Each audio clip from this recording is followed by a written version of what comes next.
Tired of setting goals and losing track of them after a few days? It's not because you're lazy or lacking in discipline. Relying solely on willpower might be the reason you're feeling stuck. But here's the good news: there is a more effective and scientifically proven way to achieve your goals without relying on willpower. I'm excited to share exactly what that is in today's episode. So, are you ready to stop forcing your willpower to work on your life goals? Let me ask you, how many times have you told yourself, this time I'm going to stick with my diet, or I'll finally start waking up early, only to fall off track within a few days? Do you find yourself saying, just don't have enough willpower? What if I told you that willpower is not the key to your success? In fact, relying on willpower alone sets you up for massive disappointment with your goals. What if there is a much more powerful tool that you can use instead of your willpower? That's what I'm covering in today's episode. And this isn't just some think positive advice, so you may want to stick around for this one.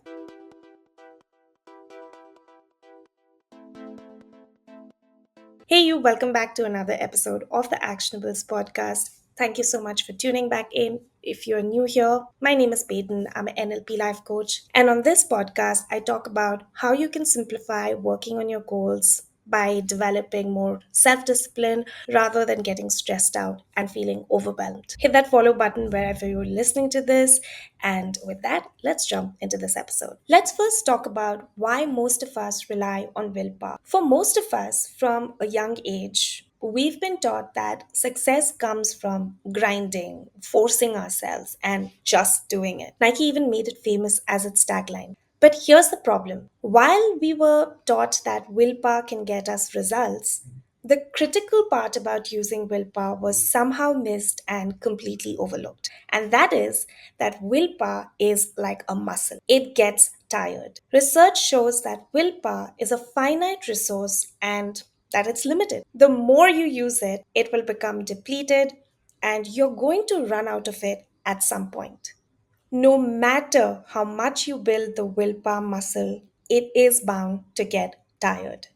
Now, without this critical piece of knowledge that willpower is in limited quantities, imagine the over dependency on this limited resource by innocent people who are in for a rude shock when their willpower doesn't work because it's just no longer available.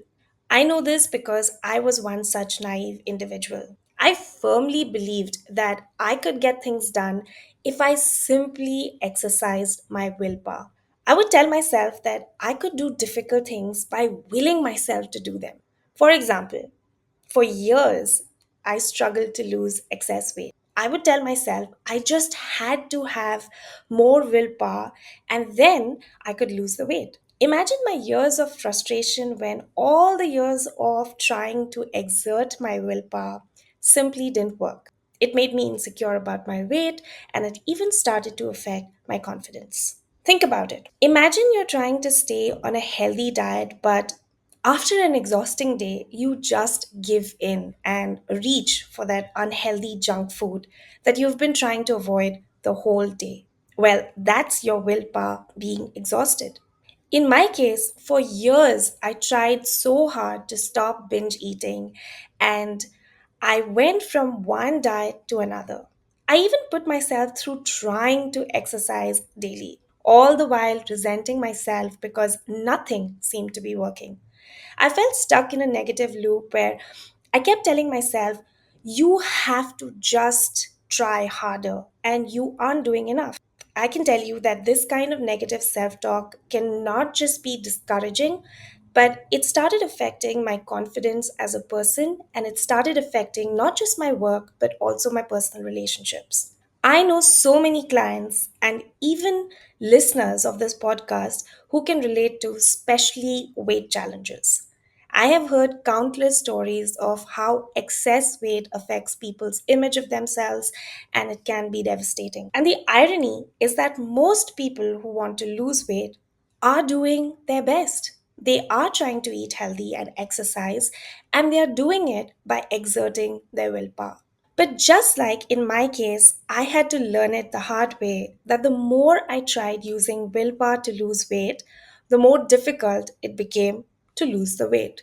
And this really is some twisted, ironic thing because when I tried to understand why willpower fails and what to do about it, something clicked and shifted within me. And voila, I was not only able to lose the excess weight much faster, but keep it off for good. Here are some real life examples of how willpower fails. Do you find yourself moving deadlines on a project you know that you need to complete? You force yourself to work, but you end up distracted and find it even more difficult to complete that project? Or maybe you swear that you will quit smoking, only to find that the way you say, I'm going to quit it, makes it even more difficult to stop the habit of smoking. It took me years to realize that it wasn't my fault.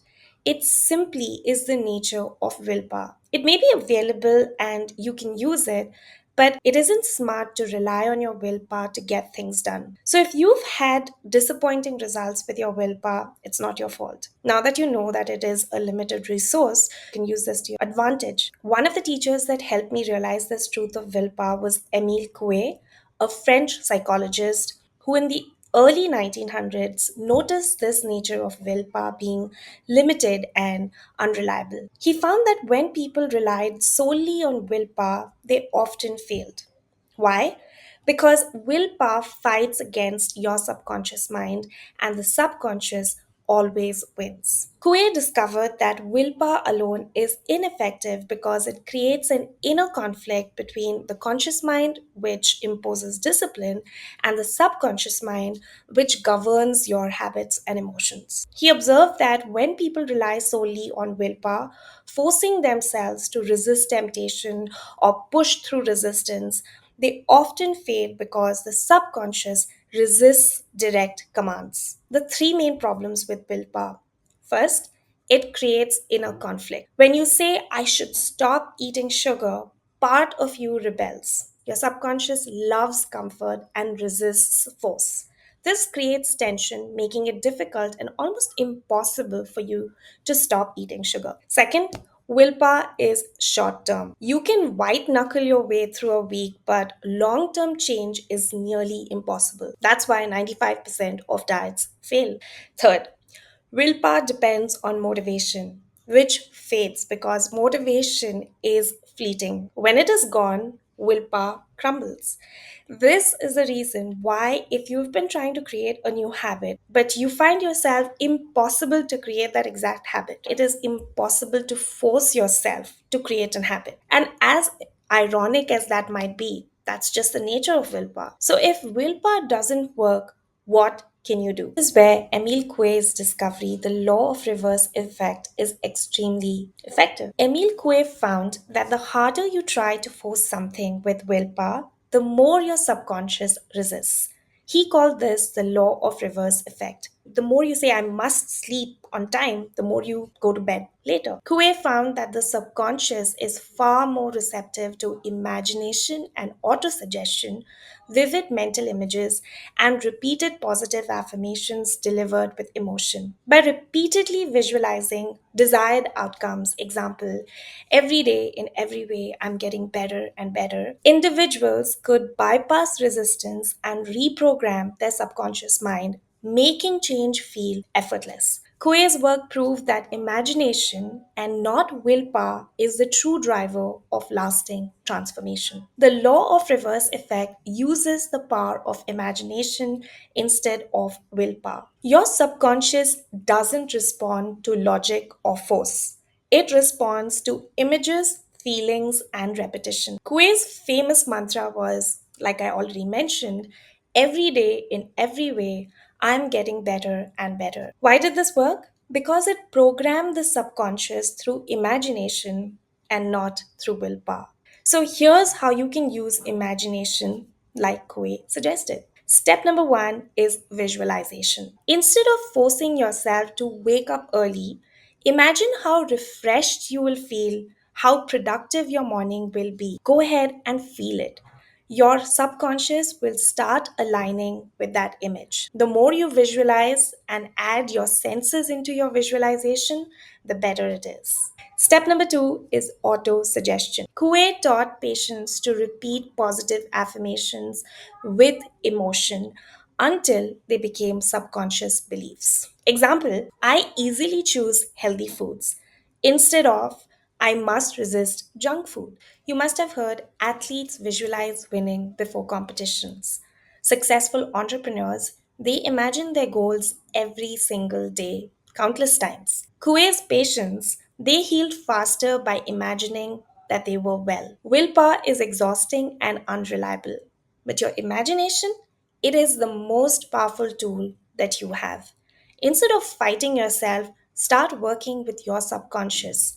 Repeat positive affirmations, visualize success daily, and watch how effortlessly your habits change. One simple exercise that you can do to activate your imagination is using the time just before you are about to fall asleep and when you just wake up. This is the time when your subconscious is most receptive. Did you know your subconscious is like a sponge right before you fall asleep and just after you wake up? It is true. These little windows of time, known as hypnagogic as you are falling asleep and hypnopompic as you are waking up states, are when your brain is super relaxed. Kind of like that dreamy, half asleep state where your thoughts feel extra vivid and creative. During these moments, your brain shifts from active beta waves to slower alpha and even theta waves, which are linked to deep relaxation, creativity, and heightened suggestibility.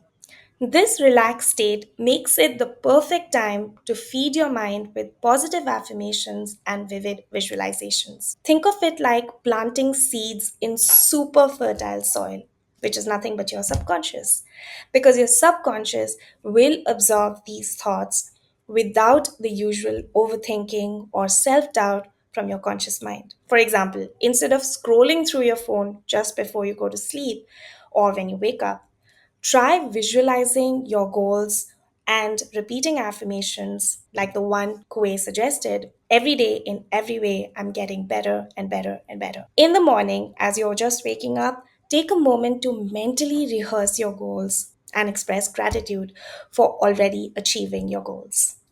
Many successful people, from elite athletes to entrepreneurs, use this technique to program their minds for success. It is a simple yet powerful habit that can help you rewire your thinking, boost your confidence, and bring your goals alive. So, next time you're about to drift off or just waking up, give this a try. You might be surprised at how much of a difference it makes. And that does it for this week's episode. Comment below what is that one goal that you'll start using imagination for. I would love to hear from you. If you'd like to book a free coaching call with me to simplify your goals, go ahead and make that appointment from the link mentioned below. Till next week, remember, you matter, your goals matter, and it's really up to you to make it happen. Take good care of yourself, and I'll talk to you soon.